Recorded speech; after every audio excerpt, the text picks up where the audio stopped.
Okay, so today we are talking about product discovery.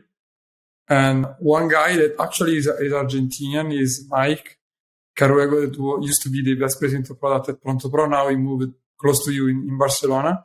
He told that product discovery is what separates project management from product management. But let's say you had to explain to someone what product discovery is. And this someone is like the typical like CEO that believes that in the Steve Jobs approach in his winning ideas, and then he has the right things in mind to do, and people ask just to deliver.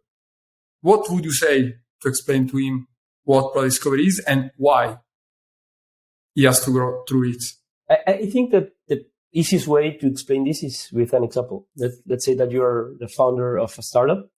What would you prefer? Spending 6 months or 12 months building a complete suite solution that doesn't solve any customer problems?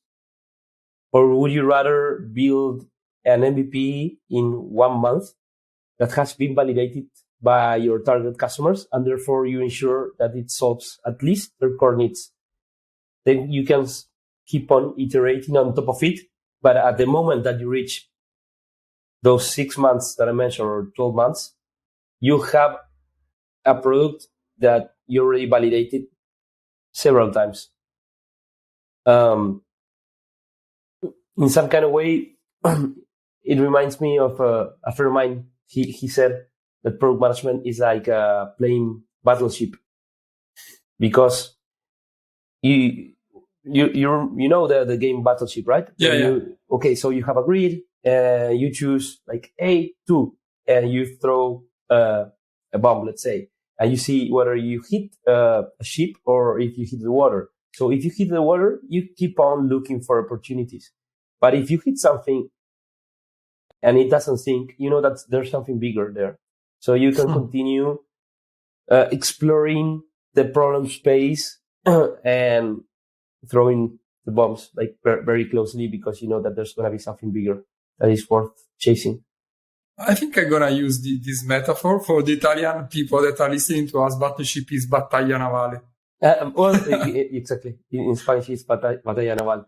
From a more theoretical approach, product discovery is an evidence-informed process of reducing uncertainty as you find problems that are worth solving, so to say.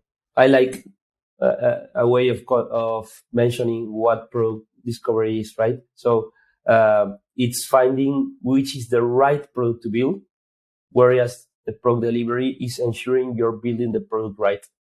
It's kind of a game with the words, but it's like, again, product discovery is finding the right product to build, whereas product delivery is building the product right.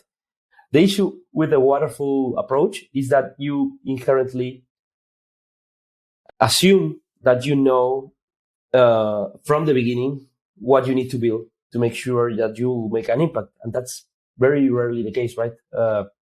So even if you have a winning idea, there are multiple ways of implementing it. Product discovery will help you to identify the most effective, efficient ways of building your product, taking into account customer feedback, desires, and needs. You know that I organize product meetups, and there was one meetup back in Buenos Aires which was really, really interesting. And the speaker, Duncan, he's now a friend, said that our job as product managers is to make sure that we don't build stupid things. It's amazing. Like, it's one of the most controversial definitions that I heard about it, but it's making sure that we don't build stupid things. And as PMs, we must put in place a process that helps to eliminate the bad ideas before they reach the development phase.